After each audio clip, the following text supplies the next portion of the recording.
ಮಾನ್ಯ ಬಂಧುಗಳೇ, ರಾಜ್ಯದಲ್ಲಿ ಅಭಿವೃದ್ಧಿ ಶೂನ್ಯವಾಗಿದೆ. ಕಾಂಗ್ರೆಸ್ ಸರ್ಕಾರ ಬಂದು 2 ವರ್ಷಗಳ ಕಾಲ ಮುಗಿದಿದೆ.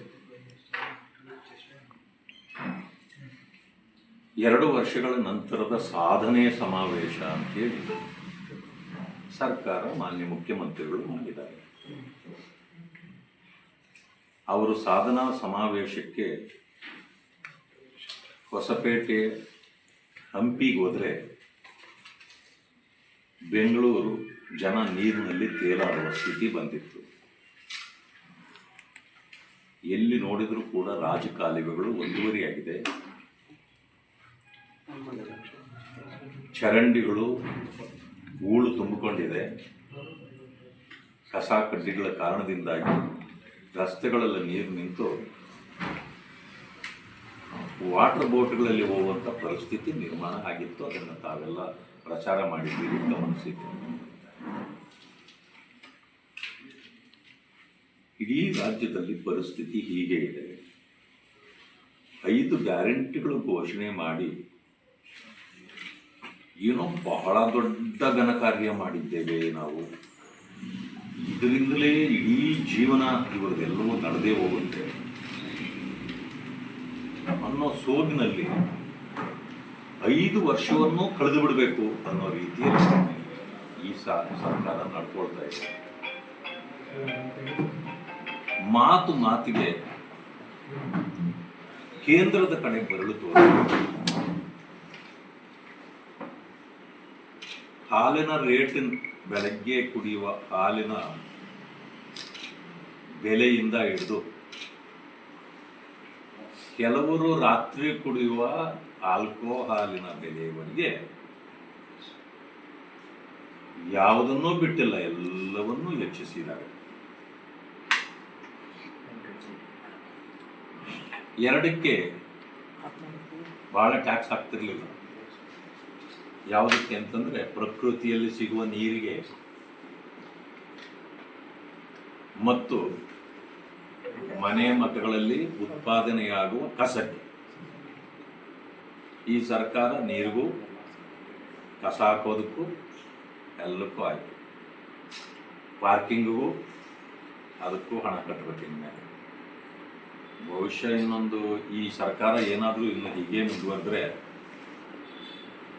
ಈ ಪರಿಸ್ಥಿತಿಯನ್ನು ಅವರು ನಿಭಾಯಿಸಲಿಲ್ಲ ಅಂದರೆ ನಿಮ್ಮ ಮನೆಯಲ್ಲಿ ಎಷ್ಟು ಜನ ಹೊರಗಡೆ ಬರ್ತೀರಿ ರಸ್ತೆಗೆ, ಅಷ್ಟು ಜನರಿಗೆ ದಿನ ಇಷ್ಟು ಟಿಕೆಟ್ ತಗೊಂಡು ಹೋಗ್ಬೇಕು. ಇನ್ಮೇಲೆ ಒಂದು ದಿನಕ್ಕೆ ಇಷ್ಟು ನಿಮಗೆ ಟ್ಯಾಕ್ಸು, ಆ ರಸ್ತೆ ಉಪಯೋಗಿಸೋದಕ್ಕೆ, ಹೊರಗಡೆ ಬರೋದಕ್ಕೆ, ನೀವು ಕಾರು ಓಡಾಡೋದಕ್ಕೆ ಅಂತೇಳಿ ಹಾಕಿದ್ರು. ದವಸ ಧಾನ್ಯಗಳ ಬೆಲೆ ನೋಡಿ. ಆದರೆ ರೈತರು ಬೆಳೆಗಳಿಗೆ ಬೆಲೆ ಏರೋದೇ ಇಲ್ಲ. ಹಾಲಿನ ಬೆಲೆ ಏರಿಸ್ತೀವಿ ಅಂತ 3 ಸಾರಿ ಏರಿಸಿದ್ರು. ಅದು ರೈತರು ಕೊಡ್ತೀವಿ ಅಂದರು, ಇದುವರೆಗೂ ಕೊಟ್ಟಿದ್ದಿಲ್ಲ. ಹೀಗೆ ಎಲ್ಲದರ ಬೆಲೆಗಳನ್ನು ಏರಿಸ್ತಾ ಹೋಗ್ತಿದ್ದಾರೆ. ಪೆಟ್ರೋಲ್ ರೇಟ್ ಏರಿದಾಗ ಕೇಂದ್ರವನ್ನ ಒಟ್ಟು ಮಾಡಿ ತೋರಿಸ್ತಾರೆ. ಆದರೆ ಅದು ಕೇಂದ್ರ ಏರ್ಲಿಲ್ಲ ಅಂತಂದ್ರೆ ಇವರೇ ಟ್ಯಾಕ್ಸ್ ಹಾಕಿ ಹೆಚ್ಚು ಮಾಡ್ತಾರೆ. ಯಾವುದೇ ಬೆಲೆ ಏರಿಕೆ ಆದಾಗ ಯಾರಾದರೂ ಪ್ರಶ್ನೆ ಮಾಡಿದ್ರು, ನಾವು ನೀವೇ ಆಗಲಿ ಪತ್ರಕರ್ತರು ಪ್ರಶ್ನೆ ಮಾಡಿದ್ರೆ ಇದಕ್ಕೆಲ್ಲ ಕಾರಣ ಕೇಂದ್ರದ ಆರ್ಥಿಕ ನೀತಿ ಅಂತ ಹೇಳಿ ಒಂದೇ ಮಾತಿನಲ್ಲಿ ತಪ್ಪಿಸ್ಕೊಳ್ತಾರೆ. ರಾಜ್ಯದಲ್ಲಿ ನಡೀತಕ್ಕಂಥ ಬೆಲೆ ಏರಿಕೆಗಳಿಗೆ ಯಾವತ್ತೂ ಕೂಡ ಕೇಂದ್ರ ಕಾರಣ ಆಗಿಲ್ಲ. ಈ ರೀತಿ ಹೋಗ್ತಾರೆ. ಮಾತಿಗೂ ಕೇಂದ್ರದಿಂದ ನಮಗೆ ಹಣ ಬಂದಿಲ್ಲ. ಇದು ಅವರು ಕೊಡುತ್ತ ಯಾವುದೇ ವಿಷಯ ಬಂದ ಕೊಡುವ ಸೊಬಗು. ನಿನ್ನೆ ಯಾಕೆ ಹೋಗಲಿಲ್ಲ ಮುಖ್ಯಮಂತ್ರಿಗಳು? ನೀತಿ ಆಯೋಗದ ಮುಂದೆ ಇಡೀ ನಮ್ಮ ದೇಶದ ಎಲ್ಲ ರಾಜ್ಯಗಳ ಮುಖ್ಯಮಂತ್ರಿಗಳು ನಿನ್ನೆ ಹೋಗಿ ಅವರ ಪ್ರಸ್ತಾವನೆಗಳನ್ನು ಸಲ್ಲಿಸಿದ್ದಾರೆ. ಅವರ ರಾಜ್ಯಗಳಿಗೆ ಏನೇನು ಬೇಕು ಅನ್ನೋದರ ಬಗ್ಗೆ ಪ್ರಸ್ತಾವಗಳನ್ನು ಇಟ್ಟಿದ್ದಾರೆ. ಮಾನ್ಯ ಮುಖ್ಯಮಂತ್ರಿಗಳು ಯಾವಾಗಲೂ ಕೂಡ ಕೇಂದ್ರ ಸರ್ಕಾರ ಕರೆಯತಕ್ಕಂಥ ಯಾವುದೇ ಸಭೆಗೆ ಹೋಗೋದಿಲ್ಲ. ಹಾಗಿದ್ದ ಮೇಲೆ ಅಪಾದನೆ ಯಾಕೆ ಮಾಡ್ತೀರಿ ನಾವು? ಕೇಂದ್ರ ಸರ್ಕಾರದ ಮೇಲೆ ಗೋಬೆ ಯಾಕೆ ಕೂರಿಸ್ತೀರಿ? ಕೇಂದ್ರ ಸರ್ಕಾರ ತನ್ನ ಇತಿಮಿತಿಯಲ್ಲಿ ಏನೆಲ್ಲ ಮಾಡಬಹುದು ಅದು ಮಾಡ್ತಿರ್ತದೆ. ರಾಜ್ಯ ಸರ್ಕಾರ ಯಾವ ಯಾವ ವಿಚಾರಗಳನ್ನು ಮಂಡಿಸಬೇಕು, ಯಾವುದಕ್ಕೆ ಹಣ ಕೇಳಬೇಕು, ನಮ್ಮದು ಟಾರ್ಗೆಟ್ ಏನಿರುತ್ತೆ, ನಾವು ಎಷ್ಟು ಪರ್ಸೆಂಟ್ ಕಟ್ಟಬೇಕು, ಅವರು ಎಷ್ಟು ಕೊಡಬೇಕು, ಅದನ್ನು ನಾವು ಯಾವ ರೀತಿಯಲ್ಲಿ ಕೇಳಬೇಕು. ಕಾನೂನು ಚೌಕಟ್ಟಿನಲ್ಲಿ ಇವೆಲ್ಲ ನಡೀಬೇಕು. ಆದರೆ ಹೋಗೋದಿಲ್ಲ, ಬೇರೆ ಯಾರನ್ನೂ ಕಳಿಸ್ತಾರೆ. ಇದುವರೆಗೆ ಕಳೆದ 5 ವರ್ಷಗಳಲ್ಲಿ ಹಿಂದೆ ಒಂದು ಸಾರಿಯೂ ಒಂದು ಸಭೆಯಲ್ಲಿ ಭಾಗವಹಿಸಲಿಲ್ಲ. ಈಗಲೂ ಕೂಡ ನಿಮಗೆ 2-3 ಮೀಟಿಂಗ್ಗಳಾಗಿ 3 ವರ್ಷದ್ದಾಗಿದೆ, ಇದುವರೆಗೂ ಕೂಡ ಹೋಗಿಲ್ಲ. ನಿನ್ನೆಯೂ ಕೂಡ ಗೈರು ಹಾಜರಾಗಿದೆ. ಹಾಗಿದ್ರೆ ಮುಖ್ಯಮಂತ್ರಿ ಸ್ಥಾನ ಯಾಕೆ ನಿಮಗೆ? ಸಹಜ ಪ್ರಶ್ನೆ ಆಗುತ್ತೆ. ರಾಜ್ಯಕ್ಕೆ ಅನ್ಯಾಯ ಆಗ್ತದೆ ಅಂತ ಹೇಳ್ತೀವಿ. ಅನ್ಯಾಯ ಯಾರಿಂದ ಆಗ್ತಾ ಇದೆ? ನಿಮ್ಮಿಂದನೇ ಆಗ್ತಾ ಇದೆ. ಹಾಗಾದ್ರೆ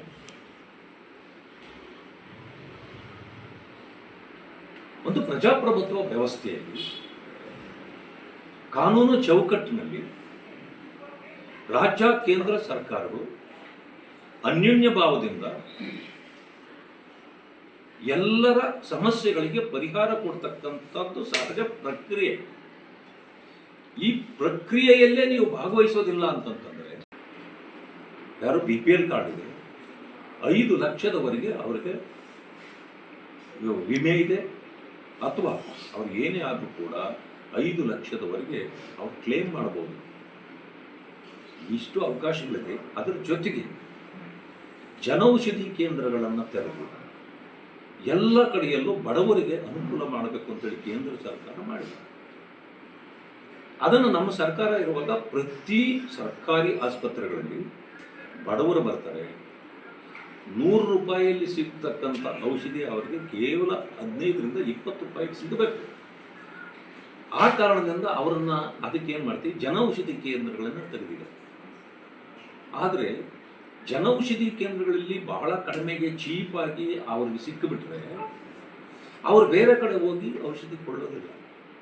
ಅದಕ್ಕೆ ಅದನ್ನೆಲ್ಲ ತೆಗೆದುಬಿಟ್ಟು ನೀವು ಹೊರಗಡೆ ರೆಫರೆನ್ಸ್ ಮಾಡಿ ಕೊಡ್ತಾರೆ ಡಾಕ್ಟರ್, ಹೊರಗಡೆ ಹೋಗಿ ಕೊಂಡ್ಕೊಳ್ಳಿ. ಯಾಕೆ? ಕಮಿಷನ್ಗೆ. ಇಲ್ಲೇನು ಸಿಗಲ್ಲ. ಜನೌಷಧಿ ಕೇಂದ್ರಗಳಲ್ಲಿ ಔಷಧಿಯೇ ಕಡಿಮೆ, ಮತ್ತೆ ನಿಮಗೆ ಕಮಿಷನ್ ಯಾಕೆ ಸಿಗ್ತದೆ? ಸಿಗಲ್ಲ. ಈಗ ಮಂತ್ರಿಗಳು ಆದೇಶ ಹೊರಡಿಸಿಬಿಟ್ಟಿದ್ದಾರೆ, ಜನೌಷಧಿ ಕೇಂದ್ರಗಳು ಸರ್ಕಾರಿ ಆಸ್ಪತ್ರೆಗಳಲ್ಲಿ ಇರಬಾರದು. ಉದ್ದೇಶ ಏನಿಲ್ಲ, ಒಂದು ಸಮಯ ಆ ಬಡ ಜನರಿಗಾಗಿ ತಂದಿರ್ತಕ್ಕಂಥ ಈ ಯೋಜನೆ ಕೇಂದ್ರ ಸರ್ಕಾರ ಸಬ್ಸಿಡಿ, ಈ ಸಬ್ಸಿಡಿ ಸ್ಕೀಮನ್ನು ನೀವು ಬೇಡ ಅಂತ ತೆಗೆದು ಬಿಡೋದಾದರೆ ಅನುದಾನ ಬರುವಂಥದ್ದು. ನೀವು ಕೇಂದ್ರದಿಂದ ಬೇರೆ ಬೇರೆ ಅನುದಾನಗಳನ್ನು ಯಾಕೀಗ ಕೇಳ್ತೀರಿ? ಯಾಕೆ ಬೇಕು ನಿಮಗೆ? ನಡೆಸಿ. ನೀವು ಬಡವರಿಗೆ ಸಿಕ್ಕೋ ಅನುಕೂಲಗಳನ್ನೇ ತಪ್ಪಿಸಿ ನಿಮಗೆ ಕಮಿಷನ್ ಬರುವಂಥದ್ದು ಮಾತ್ರ ಬೇಕಾ? ಇದು ನನ್ನ ಪ್ರಶ್ನೆ ಇದೆ ಸರ್ಕಾರ.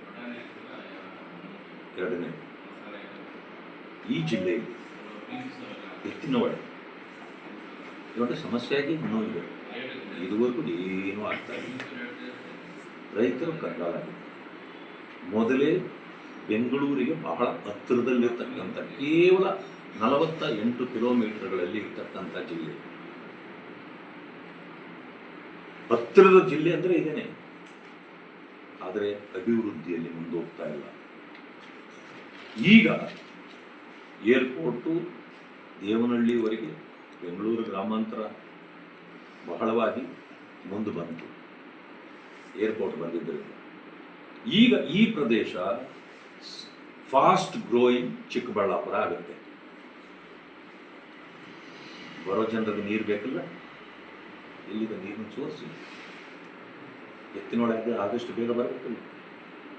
ಯಾರೂ ಕೂಡ ಅದರ ಬಗ್ಗೆ ಚಿಂತೆ ಮಾಡೋದಿಲ್ಲ.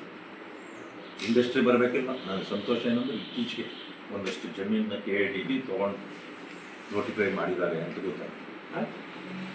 ಬೆಂಗಳೂರಿಗೆ ಇಷ್ಟು ಹತ್ತಿರದಲ್ಲಿರ್ತಕ್ಕಂಥದ್ದು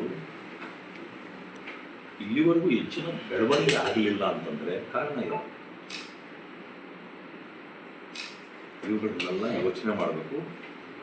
ಚಿಕ್ಕಬಳ್ಳಾಪುರಕ್ಕೆ ಹೆಚ್ಚಿನ ಒತ್ತು ಕೊಡಬೇಕು. ರೈತರ ಸಮಸ್ಯೆಗಳಿಗೆ ಪರಿಹಾರ ಕೊಡಬೇಕು. ಅವರ ಬೆಳೆಗಳಿಗೆ ಅವರು ಬೆಳೆದ ಬೆಳೆಗಳಿಗೆ ಸರಿಯಾದ ಬೆಲೆ ಸಿಗುವಂತೆ ಮಾಡಬೇಕು. ಅವರಿಗೆ ಮಾರ್ಕೆಟ್ನ ವ್ಯವಸ್ಥೆ ಆಗಬೇಕು. ಹೀಗೆ ಅನ್ನುವ ಹಲವಾರು ಸಮಸ್ಯೆಗಳು ಇಲ್ಲಿದೆ. ಮಾರ್ಕೆಟ್ ಇಲ್ಲ ಅಂತಲ್ಲ. ಇವತ್ತು ಹೂ ಬೆಳೀತಕ್ಕಂಥವ್ರು, ದ್ರಾಕ್ಷಿ ಬೆಳೀತಕ್ಕಂಥವ್ರು ಬಹಳಷ್ಟಿದ್ದಾರೆ. ಆದರೆ ಸರಿಯಾದ ವ್ಯವಸ್ಥಿತ ಮಾರುಕಟ್ಟೆ ಅವ್ರಿಗೆ ಸಿಗ್ತಾರೆ.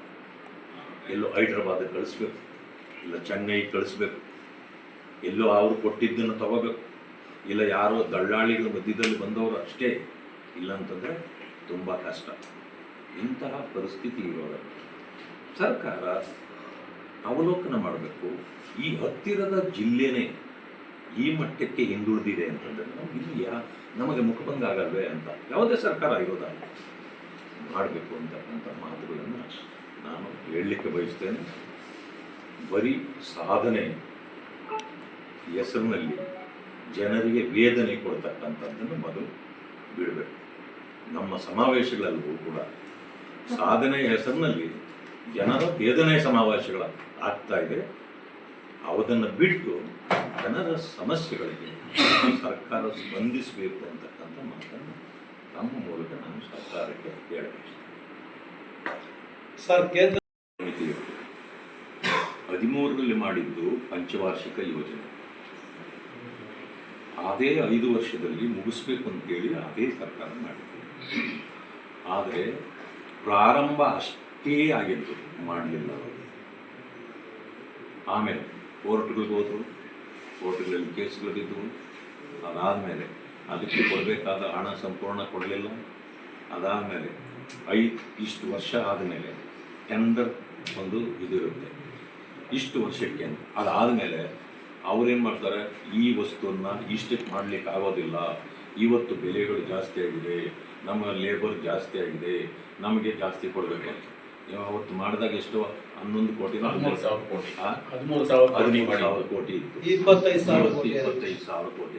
ಇದು ಈ ಎನ್ಹಾನ್ಸ್ಮೆಂಟ್ ಆಗ್ತಾ ಹೋಗ್ಬಿಟ್ರೆ ಸರ್ಕಾರಗಳು ತಕ್ಷಣ ಇದು ಮಾಡೋಕ್ಕಾಗೋದಿಲ್ಲ. ಅದಕ್ಕೆ ಏನು ಮಾಡ್ಬೇಕಂದ್ರೆ ಟೈಮ್ ಬಾಂಡ್ ಏನು ಮೊದಲು ಕೊಡ್ತೀವಿ, ದುಡ್ಡಿಟ್ಟು ಕೊಡಬೇಕು. ಅದೇ ಸಂದರ್ಭದಲ್ಲಿ ಮುಗಿಸ್ಬೇಕು. ಈಗ ಏನು ಮಾಡ್ತಾರೆ ಸರ್ಕಾರ ಮಾಡುವಾಗ 13,000 ಕೋಟಿ ಬೇಕು, ಇಲ್ಲ 1,000 ಕೋಟಿನೂ ಇಡೋದಿಲ್ಲ. ರೈಲ್ವೆ ಡಿಪಾರ್ಟ್ಮೆಂಟ್ ನೋಡಿ, ಯಾವುದೇ ಟೆಂಡರ್ ಆದರೆ ಟೋಟಲ್ ಅಮೌಂಟ್ ಅದನ್ನು ಆ ಅಕೌಂಟಿಗೆ ಹಾಕಿಬಿಡ್ತಾರೆ, ಟೆಂಡರ್ ಕರೀತಾರೆ. ಅಷ್ಟು ಕಾಲದಲ್ಲಿ ಅದು ಮುಗಿದು ಹೋಗ್ಬೇಕಿಲ್ಲ ಅಂತಂದರೆ ಕಾಂಟ್ರಾಕ್ಟರ್ ಮೇಲೆ ಇದಾಕಿ ಅವನನ್ನು ಇದು ಮಾಡ್ತಾರೆ, ಹಣ ಕೊಡ್ತಾರೆ. ನೋಡಿ ಎಷ್ಟು ಚೆನ್ನಾಗಿ ಎಲ್ಲಾದರೂ ರೈಲ್ವೆ ಪ್ರಾಜೆಕ್ಟು ಆಗಿದ್ದು ನಿಂತಿದ್ದು ಇದೇ ನಿದರ್ಶನ ಇಲ್ಲ, ನಡೆದೋಗ್ತದೆ. ಇಲ್ಲೇನಾಗ್ತದೆ ಅಂತಂದರೆ ಅರೆ ಮಾಡೋದು ನಮ್ಮ ಕಾಲದಲ್ಲಿ ಹೇಳೋದು ಹೇಳ್ಬಿಡೋಣ, ಮುಂದೆ ಬಂದವ್ರು ಮಾಡಿದ್ರೆ ಮಾಡಲಿ ಬಿಟ್ಟು. ಇದು ಯಾವುದೇ ನಮ್ಮದೇ ಸರ್ಕಾರ ಇರ್ಬೋದು, ಬೇರೆಯವ್ರ ಸರ್ಕಾರ ಇರ್ಬೋದು, ಅಷ್ಟೇ. ಇದರಲ್ಲಿ ವೈಯಕ್ತಿಕ ಅವ್ರದ್ದು ಇಲ್ಲ, ನಮ್ಮದು. ನನ್ನ ವೈಯಕ್ತಿಕತೆಗೆ ಸಂಬಂಧವಿಲ್ಲ. ಯಾಕೆ ಅಂದರೆ ಇದ್ರ ಬಗ್ಗೆ ನಾನು ಹೆಚ್ಚಿಗೆ ಮಾತಾಡಲಿಕ್ಕೆ ಇಷ್ಟಪಡೋದಿಲ್ಲ. ಯಾಕಂದರೆ ಈಗಾಗಲೇ it has become a very big issue in Karnataka. ಇದು ಪ್ರಾಬ್ಲಮ್ ಇದೆ. ನಾನು 40 ವರ್ಷ ಕಾಂಗ್ರೆಸ್ಸಲ್ಲಿದ್ದೆ. ನಾನು ಯಾರನ್ನು ನಂಬದೆ ಅವರಿಂದ ನನಗೆ ವಂಚನೆ ಮೋಸ ಆಯಿತು. ಅದರಿಂದ ನಾನು ಬಿಟ್ಟು ಹೋದೆ BJPಗೆ. ಇವತ್ತು BJP ನನ್ನನ್ನು ಗುರುತಿಸಿದೆ, ಆ ನಾಯಕತ್ವ ನನಗಾದ ಅನ್ಯಾಯವನ್ನು ಸರಿಪಡಿಸಿದೆ. ಇವತ್ತು ಒಂದು ಉತ್ತಮ ಸ್ಥಾನವನ್ನು ಕೊಟ್ಟಿದೆ, ನನಗೆ ತೃಪ್ತಿ ಇದೆ. ಇದೆಲ್ಲಕ್ಕಿಂತ ಹೆಚ್ಚಿಗೆ ನನ್ನ ಸ್ಥಾನ ವಿರೋಧ ಪಕ್ಷದಲ್ಲಿ ಇರ್ತಕ್ಕಂಥ. ನಾವು ಯಾವುದೇ ಒಂದು ಸರ್ಕಾರ ತಪ್ಪು ಮಾಡಿದಾಗ, ವ್ಯಕ್ತಿ ಮತ್ತು ತಪ್ಪು ಮಾಡಿದಾಗ ಅದನ್ನು ಎತ್ತಿ ತೋರಿಸಬೇಕಾದ್ದು, ಅದರ ಬಗ್ಗೆ ಹೋರಾಟ ಮಾಡಬೇಕಾದ್ದು ನನ್ನ ಕರ್ತವ್ಯ. ಪ್ರಿಯಾಂಕಾ ಖರ್ಗೆಯವರು ಮಂತ್ರಿಗಳಾಗಿ ಇಟ್ಕೊಂಡು ಅವರ ತಂದೆಯವರು ಟ್ರಸ್ಟಿ, ಇವರು ಟ್ರಸ್ಟಿ, ಅವರ ಅಣ್ಣ ಟ್ರಸ್ಟಿ, ಮಾವ ಅವರು MP ಇದ್ದಾರೆ, ಅವರು ಟ್ರಸ್ಟಿ. ಕುಟುಂಬದ ಒಂದು ಇದಿತ್ತು. ಏರ್ಪೋರ್ಟ್ ಪಕ್ಕದಲ್ಲಿ ಒಂದು 5 ಎಕರೆ ಜಾಗನ ಒಂದು ಟ್ರಸ್ಟಿಗೆ ತೊಗೊಂಡಿತ್ತು. ಟ್ರಸ್ಟ್ ಅನ್ನೋದು ಪಬ್ಲಿಕ್ಕೇ ಇರ್ಬೋದು, ಆದರೆ ಅದರ ಹೆಸರಿನಲ್ಲಿ ಇವರೇ ಇದ್ದರೆ ತಗೊಳಕ್ಕೆ ಬರೋದಿಲ್ಲ. ನನಗೆ ಗೊತ್ತಾಯಿತು. ನಾನು ಕೇಳಿದ ತಕ್ಷಣ ವಾಪಸ್ ಕೊಟ್ಟೆ. ಆವತ್ತಿಂದ ನನ್ನ ಮೇಲೆ ಅವರಿಗೆ ದ್ವೇಷ ಪ್ರಾರಂಭ ಆಯಿತು. ಅದಕ್ಕಿಂತ ಮುಂಚೆ ನನಗೆ ಅವರಿಂದ ಅದೇ ಮಲ್ಲಿಕಾರ್ಜುನ್ ಖರ್ಗೆ ನಾನು 7 ಸಾರಿ ಟಿಕೆಟ್ ಕೇಳಿದ್ರು ಕೊಟ್ಟರು. ಇವತ್ತು ಅದನ್ನು ದೊಡ್ಡದಾಗಿ ನಾನು ಮುಂದುವರಿಸಿ ಹೋಗೋದಿಲ್ಲ, ಯಾಕಂತಂದರೆ ಬಹಳ ವಿಷಯಗಳು ಆಗೋಗ್ಬಿಟ್ಟಿದೆ. ಮತ್ತೆ ಅದಕ್ಕೆ ಜೀವ ಕೊಡಬೇಕು ಅನ್ನೋದು ನನ್ನ ದೃಷ್ಟಿ ನನ್ನಲ್ಲ. ಆದರೆ ತಾವು ಕೇಳಿದ್ದಕ್ಕಷ್ಟೇ ಹೇಳ್ತೇನೆ, ನಂದಂತೂ ವೈಯಕ್ತಿಕ ಏನು. ಈಗ ಇವತ್ತನ್ನು ನಾವು ಇಷ್ಟು ತುಳಿದಿಲ್ಲಿ ಇಟ್ಟಿದ್ದೀವಿ, ಆಗಲೂ ನಮ್ಮಿಂದ ತಪ್ಪಿಸ್ಕೊಂಡು ಹೋಗಿ BJPಯಲ್ಲಿ ಇವತ್ತು ಈ ಮಟ್ಟಕ್ಕೆ ಬೆಳೆದು ಬಿಟ್ಟಿದ್ದಾರೆ ಅನ್ನೋ ಅಸೂಯೆ ನನ್ನ ಮೇಲೆ ಅವರಿಗೆ. ಒಂದು ನಿಮಿಷ, ಏನಾದರೂ ಇದ್ಕೊಳ್ಳಿ, ನನಗೇನು ಚಿಂತೆ ಇಲ್ಲ. ಅವರು ನಮ್ಮ ಈಶ್ವರ ಅವ್ರು ಹೇಳಿದರು ಮುಖ್ಯಮಂತ್ರಿ ಆಗ್ಬಿಡ್ತಾರೆ ಅಂತೇಳಿ ಅವರಿಗೆ ಹೊಟ್ಟೆ. ನಾನು ಕಾಂಗ್ರೆಸ್ಗೆ ಹೇಳ್ತೀನಿ, ಪ್ರಿಯಾಂಕ ಅವರು ಬಿಡಿ, ಇನ್ನೂ ಪಾಪ ಸಣ್ಣವರು, ಎಳೆ ವಯಸ್ಸು, ಬೆಳೀಬೇಕಾಗಿರೋದು. ಅವ್ರು ಹೆಂಗೆ ಬೆಳಿಬೇಕು ಅನ್ನೋದನ್ನು ತೀರ್ಮಾನ ಅವರೇ ತಗೋಬೇಕಾದನ್ನು ಮಾತು. ಖರ್ಗೆ ಅವರು ದೊಡ್ಡ ವ್ಯಕ್ತಿತ್ವ. ಇವತ್ತು AICCವರೆಗೂ ತಗೊಂಡೋಗಿದ್ದೀನಿ, ಭಾಳ ಸಂತೋಷ. ಅವರಿಗೆ ಮುಖ್ಯಮಂತ್ರಿ ಆಗೋ ಯೋಗ್ಯತೆ ಇರಲಿಲ್ವಾ? ಆಯಿತು, ಕಾಂಗ್ರೆಸ್ ಯಾಕೆ ಅವ್ರನ್ನ ಮಾಡಲಿಲ್ಲ? ಅವರನ್ನೇ ಮಾಡಿದವರು ಇವ್ರನ್ನ ಮಾಡ್ತಾರೆ. ನಾನು ವೆಲ್ಕಮ್ ಮಾಡ್ತೀನಿ, ಅವ್ರನ್ನ ಮಾಡಲಿ. ನನಗೇನು ಹೊಟ್ಟೆ ಉರಿ ಇಲ್ಲ. ಸಮುದಾಯಕ್ಕೊಂದು ಅವಕಾಶ ಸಿಗ್ತದೆ ಅಂತಂದ್ರೆ I am first person to be happy, ನನಗೇನು ಚಿಂತೆ ಇಲ್ಲ. ಆದರೆ ಕಾಂಗ್ರೆಸ್ಸಿನ ನಿಜ ಗುಣ ಏನು ಅನ್ನೋದು ನನಗೆ ಗೊತ್ತಿದೆ. 40 ವರ್ಷ ದುಡಿದಿದ್ದೇನಲ್ಲ, ಏನಂತ ನನಗೆ ಗೊತ್ತಿಲ್ಲ. ಅದಕ್ಕೇನಾದರೂ ಬಜೆಟ್ ಹಿಡಿಯೋದು ಅನ್ನೋದಕ್ಕೆ ಏನಾದರೂ ಅರ್ಥ ಅವ್ರಿಗೇನಾದರೂ ಗೊತ್ತಿದ್ರೆ, ಬಟ್ ಆ ಭಾಷೆಯನ್ನು ಅವರು ಬಳಕೆ ಮಾಡಿದ್ದಾರೆ, ಅವರ ಅನುಭವನ ಹಂಚ್ಕೊಂಡಿದ್ದಾರೆ ಅಂತ ಅಷ್ಟೇ ಹೇಳ್ತೀನಿ. ಅವನ್ನ ಕೇಳಬೇಕು ನೀವು. ನಾಯಿ ನಾನಲ್ಲ ಅಂದೇಳಿ ಮತ್ತೆ ಯಾರೋ ಒಬ್ಬರು ನಾಯಿ ಇರ್ಬೇಕಲ್ಲ, ಬಟ್ ಅವ್ರ ನಾಯಿ ಅಲ್ಲ ನಾವು ಅಂತ ಹೇಳಿದ್ದಾರೆ. ಧನ್ಯವಾದಗಳು. ಅದೇ ಪ್ರದೀಪ್ ಈಶ್ವರ್ ಅವರು ಇನ್ನೊಂದು ಬಹಳ ಜನರು ಅವರ ಕ್ಷೇತ್ರದವರು, ಅವರಿಗೆ ಮತದಾರರು ಅವ್ರ ಬಗ್ಗೆನೇ ಅದನ್ನು ಹೇಳ್ತಾ ಇದ್ದಾರೆ. ಮರ್ತ್ಬಿಟ್ಟು ಅವ್ರು ನನ್ನ ಹೆಸರು ಹೇಳಿದ್ರು, ಅವ್ರಿಗೆ ಅದನ್ನು ಹೇಳ್ತಿದ್ದಾರೆ. ನಾನು ಬಹಳ ಪ್ರಜ್ಞೆ ಇಟ್ಟು ಮಾತಾಡೋರು. 1 ವರ್ಷ ಆಗ್ತಾ ಇದೆ ನಾನು ವಿರೋಧ ಪಕ್ಷದ ನಾಯಕ. ಯಾವುದು ಕೂಡ ವಿಷಯ ಗಾಳಿಯಲ್ಲಿ ಗುಂಡಾರಿಸೋದು ನನ್ನ ಜೀವಮಾನದಲ್ಲಿ ಇಲ್ಲ. ಏನಾದರೂ ನಾನು ಮಾತಾಡಿದರೆ ಅದು ಆಗತ್ತೆ. ಇವರು ಏನೇನು ಮಾತಾಡ್ತಾರೆ ನನಗೆ ಗೊತ್ತಿದೆ. ನಿನ್ನೆನೂ ಹೇಳಿದ್ದಾರೆ, ನಾನು ಚಿಂತಾಮಣಿ ಸುಧಾಕರ್ರವರ ಶಿಷ್ಯ, ನನ್ನ ಗುರುಗಳವರು, ನಾನು ಯಾರಿಗೂ ಎದುರೋದಿಲ್ಲ ಅಂತೇಳಿ ಏನೆಲ್ಲ ಮಾತಾಡಿದ್ರು ನಿಮಗೆ ಗೊತ್ತು. ಇವತ್ತು ಚಿಂತಾಮಣಿ ಸುಧಾಕರ್ ಅವರು ನನಗೂ ಸ್ನೇಹಿತರು, ಭಾಳ ಬುದ್ಧಿ ಹೇಳಿದ್ದಾರೆ, ಭಾಳ ಚೆನ್ನಾಗಿ ಹೇಳಿ. ವಿಡಿಯೋ ಇದೆ ನನ್ನ ಹತ್ರ, ಪ್ರಬುದ್ಧ ಮಾತುಗಳಿಂದ ಹೇಳಿದೆ. ನೋಡಿ, ನಾನು ಅವರಿಗೆ ಯಾವುದೋ ಕಾರಣಕ್ಕೆ ಟಿಕೆಟ್ ಕೊಡಿಸ್ಲಿಕ್ಕೆ ನಾನು ಒಬ್ಬ ಪ್ರಯತ್ನ ಮಾಡಿ ಕೊಡಿಸಿದ್ದೀನಿ. ಪಾಪ ಇನ್ನೂ ಅವ್ರು ಚಿಕ್ಕವರು, ರಾಜಕೀಯ ಅನುಭವ ಇಲ್ಲ, ಅನುಭವದ ಕೊರತೆ ಇದೆ. ಈ ರೀತಿ ಸಣ್ಣ ಪುಟ್ಟದಾಗಿ ಮಾತಾಡಬಾರ್ದು, ತಿಳ್ಕೊಂಡು ಬರೆದುಕೊಂಡು ಹೋಗಬೇಕು.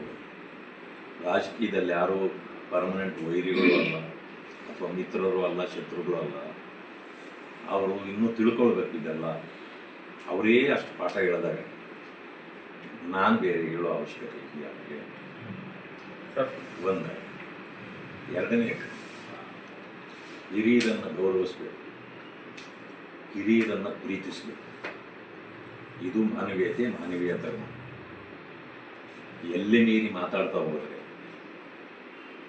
ಅದಕ್ಕೆ ಅಂತ್ಯ ಇರೋದಿಲ್ಲ. ಎಷ್ಟೋ ಜನ ಆಕಸ್ಮಿಕವಾಗಿಯೂ ಕೂಡ ಹುದ್ದೆಗಳ ಅಲಂಕಾರ ಆಗುತ್ತೆ. ಕಾರಣಗಳು ಏನೋ ಇರ್ತವೆ, ಶಾಸಕರು ಆಗ್ಬಿಡ್ಬೋದು. ಮೊದಲು ಆದ ತಕ್ಷಣ ನಾನು ಯಾಕಾದೆ, ಮತ್ತು ಮುಂದೆ ಏನು ಯೋಚನೆ ಇದೆ. ಅವರು ನನಗಿಂತ ಹಿರಿಯ ವಯಸ್ಸಿನಲ್ಲಿ, ಆದರೆ ಶಾಸಕರು, ನಾ ಶಾಸಕತ್ವದ ಗೌರವ ಕೊಡ್ತೇನೆ.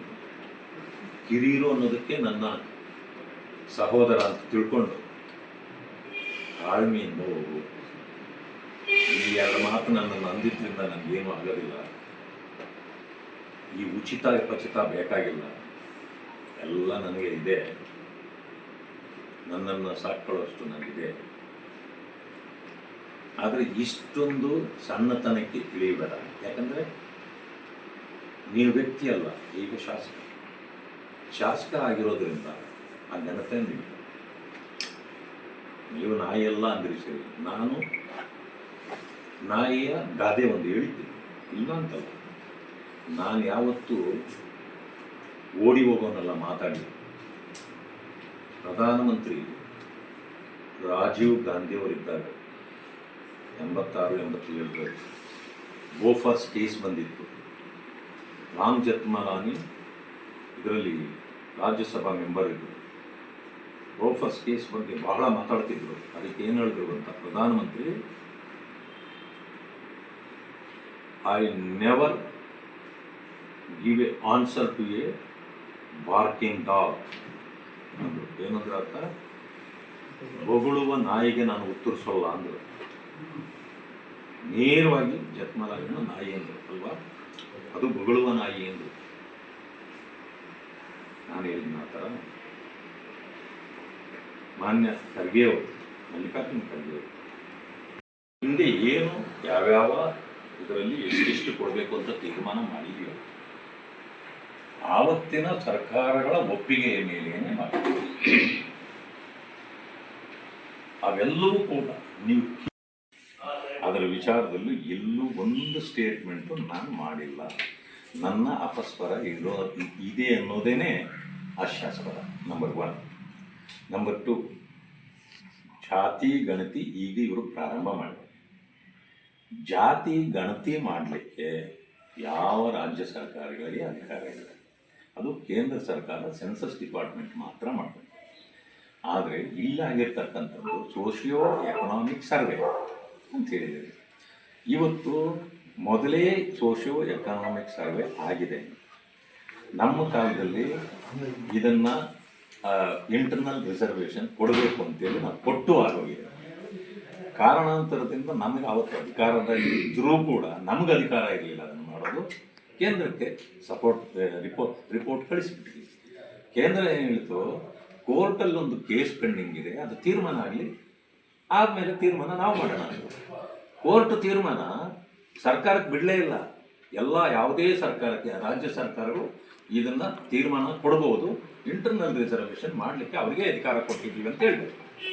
ಹೇಳಿದ ಮೇಲೆ ಈಗಾಗಲೇ ಹೆಚ್ಚು ಕಡಿಮೆ 1 ವರ್ಷನೇ ಆಗ್ತಾ ಬರ್ತಾರೆ. ಈ ಸರ್ಕಾರ ತಗೋಬೋದಾಗಿತ್ತು ತೀರ್ಮಾನ. ತಗೊಂಡಿದ್ದರೆ ಯಾರ್ದು ಏನೂ ಅಭ್ಯಂತರ ಇಲ್ಲ. BJPದಂತೂ ಇಂಟರ್ನಲ್ ರಿಸರ್ವೇಷನ್ಗೆ ಯಾವುದೇ ಅಡ್ಡಿ ಇಲ್ಲ, ಇದು ಸ್ಪಷ್ಟ. ಹಂಗಿದ್ದಿದ್ರೆ ನಾವ್ಯಾಕೆ ಇಂಟರ್ನಲ್ ರಿಸರ್ವೇಷನ್ ಮಾಡಬೇಕು? ನಾವು ಮಾಡೋದಿಲ್ಲ. ಮಾಡಿದರೆ ಭಾಳ ಸಂತೋಷ. ಆದರೆ ಈಗೇನು ಮಾಡಲಿಕ್ಕೆ ಹೊರಟಿದ್ದಾರೆ, ಮತ್ತೊಂದು ಸಾರಿ ಸರ್ವೆ ಮಾಡ್ತಿದ್ದಾರೆ. ಈ ಸರ್ವೆಯಲ್ಲಿ ಬಹಳ ನ್ಯೂನ್ಯತೆಗಳಾಗಿದೆ.